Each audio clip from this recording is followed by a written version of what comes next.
नमस्कार, संपादकीय news channel में आपका स्वागत है और मैं हूं जर्नलिस्ट डॉक्टर हरीश चंद्र लखेड़ा। आज राहुल गांधी, जो कि कांग्रेस के पूर्व अध्यक्ष हैं, कांग्रेस के सर्वा हम कह सकते हैं, उनके सर्वोच्च नेता हैं, उनका एक बयान आया है वाशिंगटन से। उन्होंने कहा कि इंडियन यूनियन मुस्लिम लीग सेकुलर है और धर्मनिरपेक्षता के खिलाफ उनमें कुछ भी ऐसा नहीं है, यानी वो पूरी तरह से उन्होंने उनको एक सर्ट कर दी है। राहुल गांधी अपने तरीके से सही हैं, क्योंकि कांग्रेस की जो है सेकुलरिज्म की परिभाषा यही है। लेकिन इसी पर मैं बात करूंगा, पर उससे पहले मैं आपसे साफ कर दूं, चैनल किसी एक खूंटे से बंधा चैनल नहीं है। ये उन कथित बड़े नामों या बड़े चैनलों या यूट्यूब चैनलों के उन लोगों को देखिए जिनके लाखों करोड़ों में सब्सक्राइबर तो पहुंच गए हैं, लेकिन वे एक ही पार्टी या एक ही नेता या एक विचारधारा के लिए ही बैटिंग कर रहे हैं। हम बिल्कुल नहीं कर रहे हैं और पत्रकारिता यही होनी चाहिए। इसी मिशन के साथ मैं आपके साथ आ रहा हूँ और प्रकृति के, मैं किसी बंद कमरे में बैठकर बात नहीं कर रहा हूँ, मैं प्रकृति के निकाल आपसे बात कर रहा हूँ। तो बात करते हैं राहुल गांधी। राहुल गांधी की हम बात करें तो वो अपनी जगह सही है, क्योंकि कांग्रेस की सेकुलरिज्म की परिभाषा यही बन गई है। यदि राहुल गांधी को पंडित नेहरू का रुख नज़रिया इस पार्टी के लिए पता होता तो संभवतः ये नहीं कहते।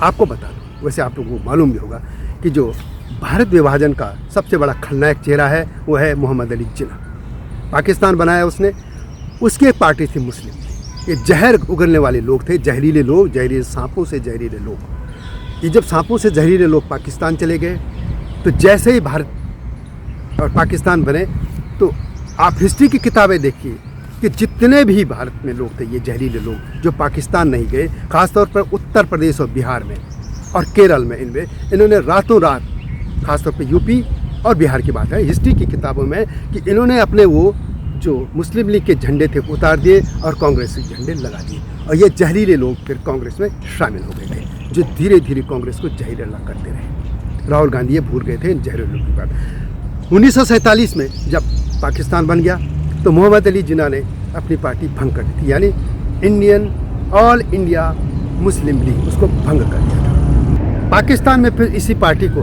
नई तरीके से उन्हीं के जो लोग थे उन्होंने बनाया मुस्लिम लीग, और भारत में इसका नाम इसके बना दिया गया इंडियन यूनियन मुस्लिम लीग। और बांग्लादेश में ये बनी ऑल पाकिस्तान आवामी मुस्लिम लीग, बांग्लादेश जो आज का, तब ये पूर्वी पाकिस्तान था।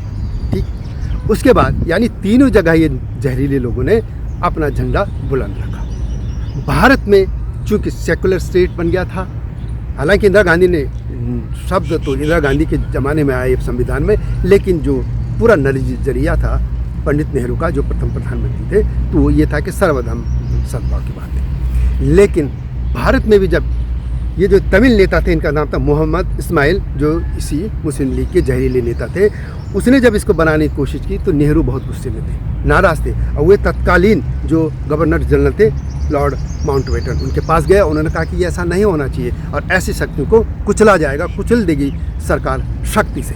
यानी नेहरू इस तरीके के लोगों की मानसिकता के खिलाफ थे। लगता है कि जो राहुल गांधी, उनको ये पता नहीं है, क्योंकि राहुल गांधी को वायनाड में चुनाव लड़ना है। राहुल गांधी को ये पता नहीं है साहब एंटी कमेटी क्या कहती है। राहुल गांधी को ये भी नहीं है पता कि संभवतः इस चीज़ को भारतीय जनता पार्टी मुद्दा बना लेगी। अब इसमें क्या होगा कि पूरा सांप्रदायिक तौर पे मामला गरमाएगा और भारत के वो जो मुद्दे थे, चाहे रोजगार के हों, शिक्षा के हों, बेहतर जीवन के हों, क्राइम के हों, और भी, वो दब जाएंगे। तो जैसे ही भारत आज़ाद हुआ, मैंने पहले कहा जैसे कि मुस्लिम लीग ने, जो भारत में रह गए थे लोग, इन्होंने झंडे तो बदल दिए, कांग्रेस का झंडा तो बदल दिया, लेकिन इनकी मानसिकता वही रही, यही वही जहरीले लोग रहे। और यही जहर पनपते पनपते आज इसने एक पूरा घाव, जिसको क्या कैंसर का रूप ले लिया। और उसी से किस तरह के संगठन निकल रहे हैं, चाहे पीएफआई हो, सिमी हो, ये सब इसी मानसिकता के लोग हैं। और इनको पंडित नेहरू ने बोला ही बोला, इनको कुचला नहीं था, इन मानसिकता को कुचला जाना चाहिए था। मैं मानसिकता की बात कर रहा हूँ। और यही बात है कि आज जो राहुल गांधी है वो उनको सर्टिफिकेट दे रहे हैं। वैसे इंदिरा गांधी के ज़माने से ये उनकी सहयोगी बन गई थी, और ये केरल में ये बहुत बड़ी ताकत है और ये कांग्रेस का साथ रहते हैं। वैसे वहाँ पे जो वामपंथी है उनके साथ भी मुस्लिम लीग से जो धड़े हैं, कट्टरपंथी धड़े, वो उनके साथ भी रहते हैं। तो यानी ये सब धर्मनिरपेक्ष हो गए। और यदि धर्मनिरपेक्षता की यही परिभाषा है तो फिर राहुल गांधी को भारतीय जनता पार्टी को कम्युनल पार्टी बोलने का हक कैसे आ जाता है, कैसे आ जा सकता है? इसलिए राहुल गांधी को अपनी इस डेफिनेशन कांग्रेस की बदलनी चाहिए। आपको एक किस्सा सुना, एक हमारे जर्नलिस्ट हैं मित्र, उन्होंने बताया था, ये कम से कम 20-25 साल पुरानी बात होगी। नई दिल्ली में फिरोजशाह रोड और कस्तूरबा गांधी रोड क्रॉसिंग पे एक कोठी है, वहाँ पे मुस्लिम लीग के एक सांसद रहते थे। एक दिन वो पत्रकार और एक मुस्लिम नेता साथ ही, मुस्लिम जो पत्रकार थे वो दोनों जा रहे थे, तो उन मुस्लिम जो पत्रकार थे उन्होंने कहा कि थोड़ी 2 मिनट इनको मिलकर चलते। वो दोनों चले गए। तो जो सांसद थे उनको ये पता नहीं था कि दूसरा मुस्लिम नहीं है। जब उनके कमरे में वो घुसे तो वो बताते हैं कि उनके पूरा वहाँ पे एक बहुत बड़ा मैप था जिसमें हरे हरे हरे इलाके करके कुछ चिन्हित किए गए थे इलाके। बात बढ़ी उनकी, तो उन्होंने कहा कि उत्तर भारत के तो जो मुस्लिम लोग हैं या जो मतदाता हैं वो मूर्ख हैं, उनको सीखना है तो साउथ की जो खासतौर पर केरल की पार्टियों से सीखना चाहिए कि वह कैसे, कांग्रेस हो वामपंथी हो, जो पार्टियां कैसे उनके अपने डंके की चोट पर उनसे काम करा लेते हैं। यानी उनका कहना था कि किस तरीके से ब्लैकमेल करके उनसे काम करा लेते हैं और उत्तर भारत के लोग नहीं कर पाते। यानी उनका ये था कि धर्म की राजनीति पूरी तरह से खुली थी कि उत्तर भारत के मुसलमान मूर्ख हैं। वो कहते थे कि वो अपने चीज़ें नहीं ले पाते। वह सज्जन जो मुस्लिम पत्रकार थे वो थोड़ा सा पकाए, उन्हें कहा बाद में मिलते चलो चलो, वो फिर बाहर निकल गए।